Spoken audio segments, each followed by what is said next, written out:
Why? Why is it that most of the people who are against abortion are people you wouldn't want to fuck in the first place, huh?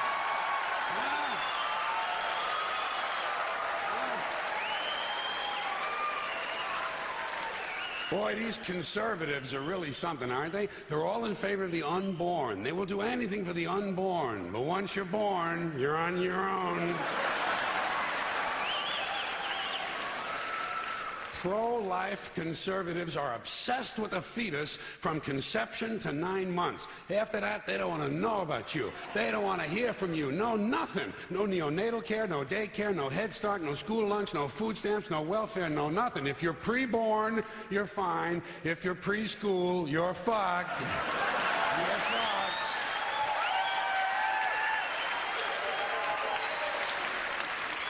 Conservatives don't give a shit about you until you reach military age. Then they think you are just fine, just what they've been looking for. Conservatives want live babies so they can raise them to be dead soldiers. Pro-life. Pro-life. These people aren't pro-life, they're killing doctors. What kind of pro-life is that? What, they'll do anything they can to save a fetus, but if it grows up to be a doctor, they just might have to kill it? They're not pro-life. You know what they are? They're anti-woman. Simple as it gets. Anti-woman. They don't like them. They don't like women. They believe a woman's primary role is to function as a broodmare for the state. Pro-life. You don't see many of these white anti-abortion women volunteering to have any black fetuses transplanted into their uteruses, do you? No, you don't see them adopting a whole lot of crack babies, do you? No, that might be something Christ would do. And you won't see a lot of these pro-life people dousing themselves in kerosene and lighting themselves on fire.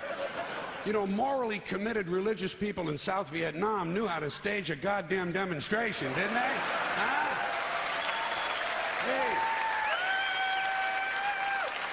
Hey. They knew how to put on a fucking protest. Light yourself on fire! Come on, you moral crusaders, let's see a little smoke to match that fire in your belly. Here's another question I have. How come when it's us, it's an abortion, and when it's a chicken, it's an omelet?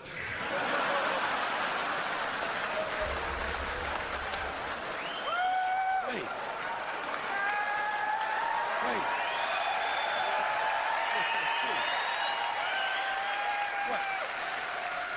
What? Are we so much better than chickens all of a sudden? When did this happen, that we passed chickens in goodness? Name 6 ways we're better than chickens. See, nobody can do it. You know why? Because chickens are decent people. You don't see chickens hanging around in drug gangs, do you?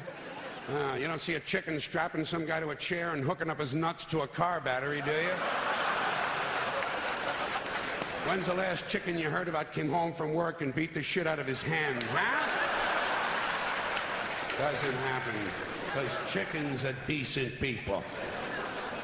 But let's get back to this abortion shit. Now, is a fetus a human being? This seems to be the central question. Well, if a fetus is a human being, how come the census doesn't count them? If a fetus is a human being, how come when there's a miscarriage, they don't have a funeral? If a fetus is a human being, how come people say we have 2 children and 1 on the way, instead of saying we have 3 children? People say life begins at conception. I say life began about 1 billion years ago, and it's a continuous process. Continuous, just keeps rolling along. Rolling along. I said, you know something? Listen, you can go back further than that. What about the carbon atoms? Huh? Human life could not exist without carbon. So is it just possible that maybe we shouldn't be burning all this coal? Just looking for a little consistency here in these anti-abortion arguments. See, the really hardcore people will tell you life begins at fertilization. Fertilization when the sperm fertilizes the egg, which is usually a few moments after the man says, gee, honey, I was going to pull out, but the phone rang and it startled me.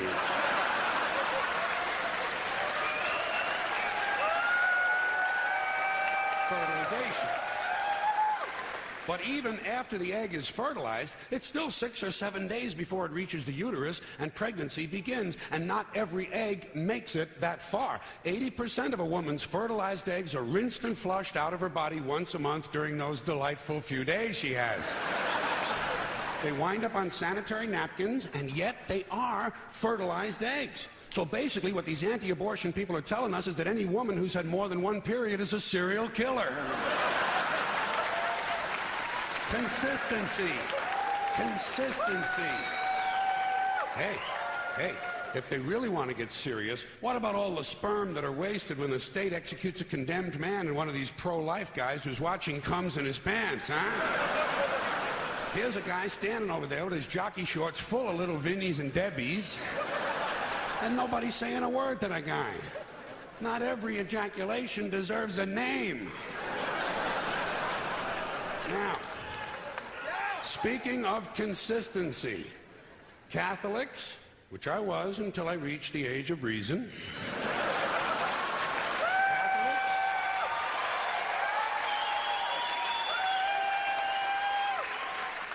Catholics and other Christians are against abortions, and they're against homosexuals. Well, who has less abortions than homosexuals? Leave these fucking people alone, for Christ's sakes. Here is an entire class of people guaranteed never to have an abortion. And the Catholics and Christians are just tossing them aside. You'd think they'd make natural allies. Go look for consistency in religion. And speaking to my friends, the Catholics, when John Cardinal O'Connor of New York and some of these other cardinals and bishops have experienced their first pregnancies and their first labor pains and they've raised a couple of children on a minimum wage, then I'll be glad to hear what they have to say about abortion. I'm sure it'll be interesting. Enlightening, too. But in the meantime, what they ought to be doing is telling these priests who took a vow of chastity to keep their hands off the altar boys. Keep your hands to yourself, Father. You know? When Jesus said, "Suffer the little children, come unto me," that's not what he was talking about.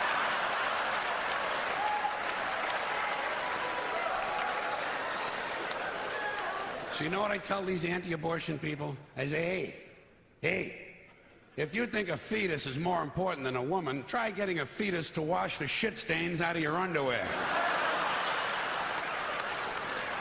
For no pay and no pension. I tell them, think of an abortion as term limits. That's all it is. Biological term limits.